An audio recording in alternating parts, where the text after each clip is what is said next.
राज्यसभा में 4 प्रतिष्ठित लोगों को मनोनीत किया गया है। प्रख्यात एथलीट पीटी उषा, समाज सेवी वीरेंद्र हेगड़े, फिल्म पटकथा लेखक विजेंद्र प्रसाद तथा संगीतविद इलयराजा को भारत के राष्ट्रपति ने राज्यसभा के लिए नॉमिनेट किया है। कुल 12 सदस्यों का नॉमिनेशन होता है क्योंकि नॉमिनेशन कोटा 12 है। क्या है इसका नियम, इसी विषय पर आज हम मंथन करते हैं।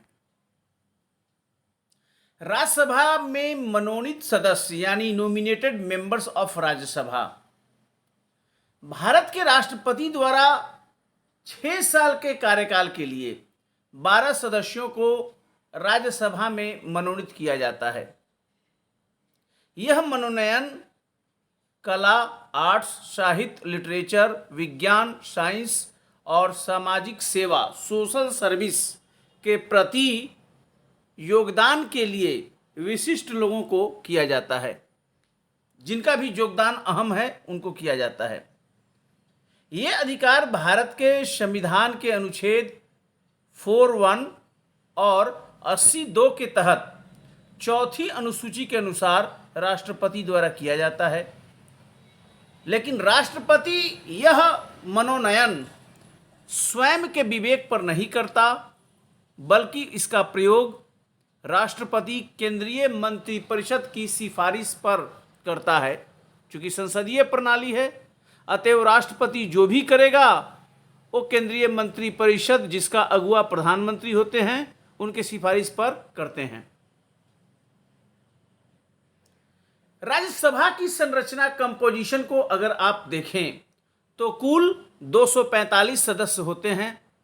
इनमें से 233 राज्यों और केंद्र शासित प्रदेशों से आते हैं और 12 राष्ट्रपति द्वारा मनोनीत किए जाते हैं। आप सबको पता होगा कि लोकसभा के जैसा राज्यसभा परमानेंट हाउस है नहीं है।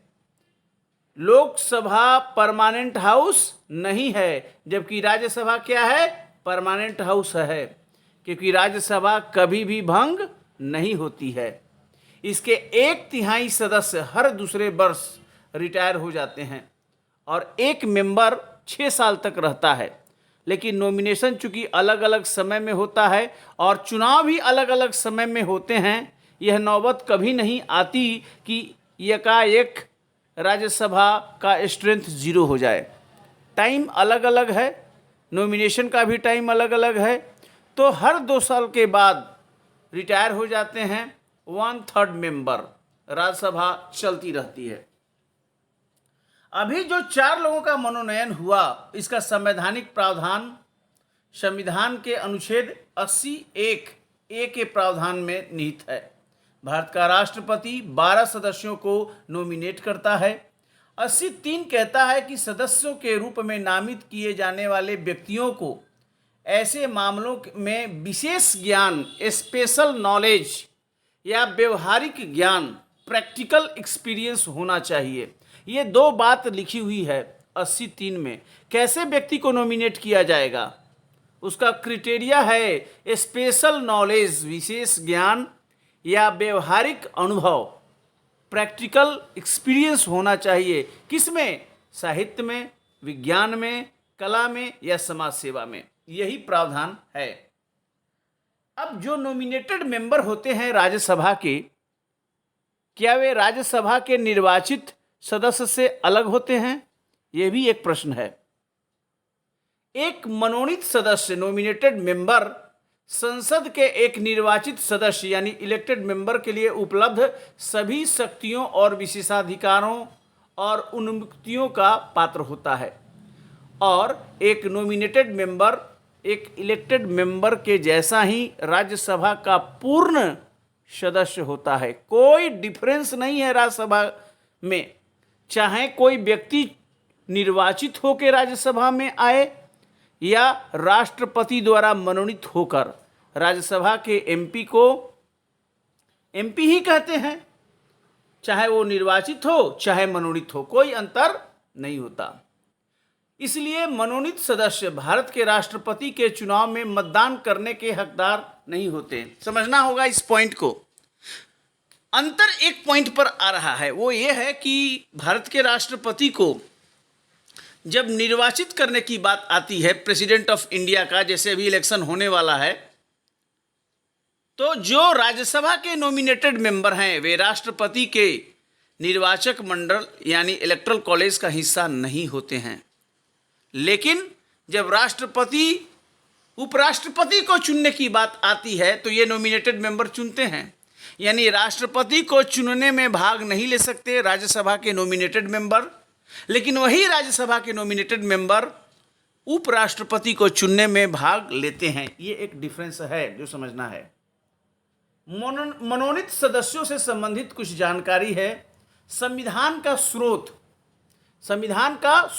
सोर्स ऑफ कॉन्स्टिट्यूशन कहाँ से लिया गया भारत के संविधान में कि राज्यसभा में भी 12 लोग मनोनीत होकर आएंगे। कई लोग चुनाव नहीं लड़ना चाह रहे होंगे, लेकिन देश को उनकी एक्सपीरियंस नॉलेज की ज़रूरत है। कैसे आएंगे हाउस में, जिससे कि स्कॉलरली डिबेट हो सके।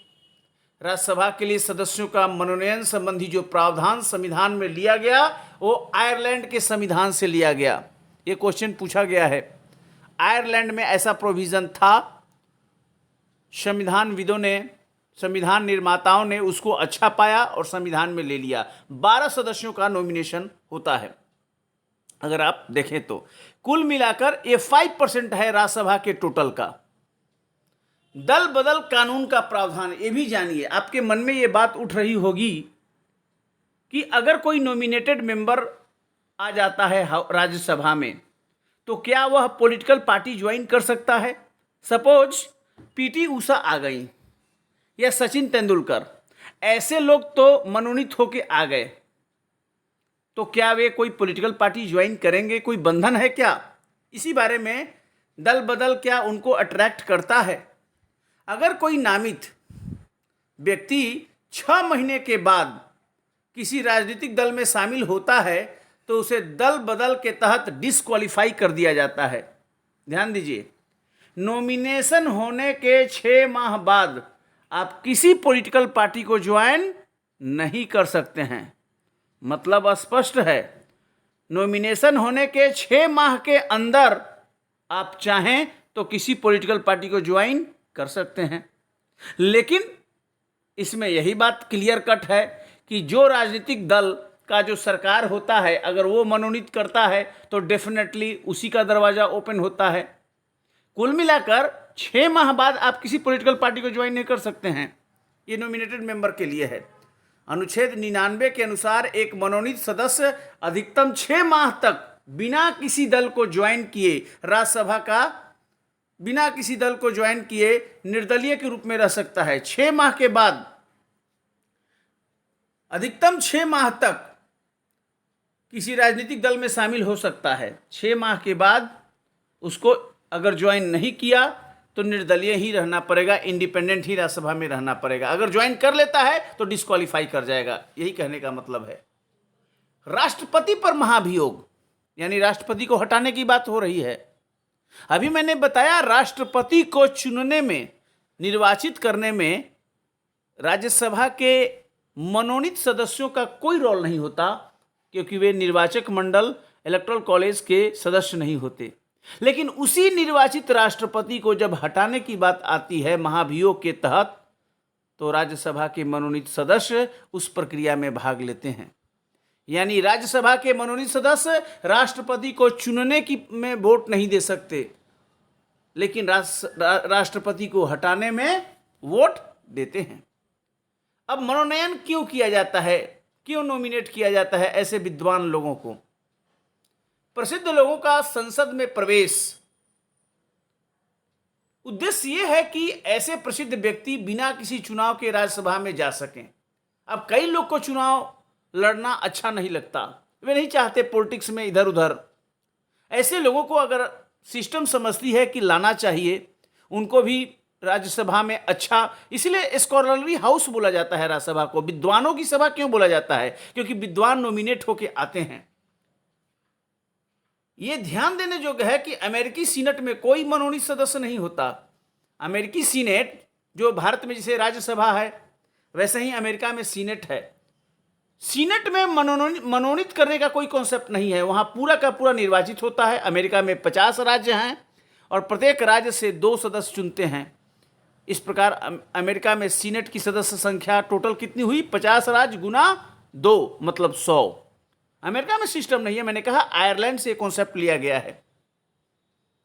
समावेशी समाज का निर्माण, राष्ट्रीय स्तर पर द्विसदनीय विधायिका के एक सदन के रूप में राज्यसभा का निर्माण, लोकतांत्रिक राष्ट्र निर्माण की दिशा में इलेक्शन एवं मनोनयन की विशिष्ट प्रणाली को अपनाया गया। अब भारत एक संघीय देश है, फेडरल स्टेट है, राज्यों का प्रतिनिधित्व होता है राज्यसभा में। संसदीय व्यवस्था में मनोनीत सदस्यों की उपस्थिति भारतीय समाज को समावेशी बनाती है, ये इंपॉर्टेंट बात है। राष्ट्र का प्रतिनिधित्व मनोनीत सदस्य किसी राज्य से तो आते नहीं। राज्यसभा का चुनाव किसी न किसी राज्य विधानसभा से होगा, उस राज्य का वो प्रतिनिधित्व करते हैं जिस राज्य के विधानसभा से निर्वाचित होकर लोग आते हैं।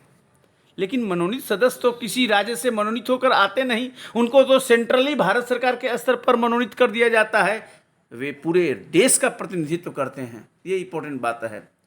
और राष्ट्रीय आकांक्षाओं और लोकाचार को परिलक्षित करते हैं, सदन का गौरव बढ़ाते हैं। संकीर्ण राजनीति से ऊपर पार्टी पॉलिटिक्स से उनको कोई मतलब नहीं है। जाकिर हुसैन 1952 में मनोनीत 12 सदस्यों में से एक प्रमुख शिक्षाविद थे। उनका कहना था राष्ट्रीय पुनर्जागरण राजनीति के संकीर्ण द्वार से नहीं प्रवेश कर सकता, इसके लिए सुधारवादी शिक्षा की जरूरत है। नुकसान भी है, मनोनीत सदस्य आते ही नहीं है। कई बार आप देखते होंगे लता मंगेशकर से लेकर एक से एक सचिन तेंदुलकर, कई लोग चुन तो लिए गए लेकिन आते नहीं हैं हाउस में। लोगों द्वारा लोगों से ये शासन के खिलाफ है मनोनयन, क्योंकि चुनकर पब्लिक से आना चाहिए, फिर आप मनोनीत क्यों कर रहे हैं? अगर आप निगेटिव पॉइंट की बात करें तो जवाबदेही सिद्धांत के खिलाफ है, क्योंकि मनोनीत सदस्य किसी राज्य का प्रतिनिधित्व तो करते नहीं, तो फिर रेस्पॉन्सिबिलिटी भी नहीं है। तो ये कुल मिलाकर संपूर्ण पक्षों को मैंने आपके सामने रखा। राज्यसभा में 12 सदस्यों को मनोनीत करने का यही नियम है और पीटी उषा, वीरेंद्र हेगड़े, विजेंद्र प्रसाद और इलयराजा जैसे लोगों को नॉमिनेट किया गया है। देखना होगा कि इनके आगमन से हाउस में डिबेट में कितनी क्वालिटी आ पाती है और कितना ये लोग भाग ले पाते हैं। बहुत बहुत धन्यवाद। Thank you very much.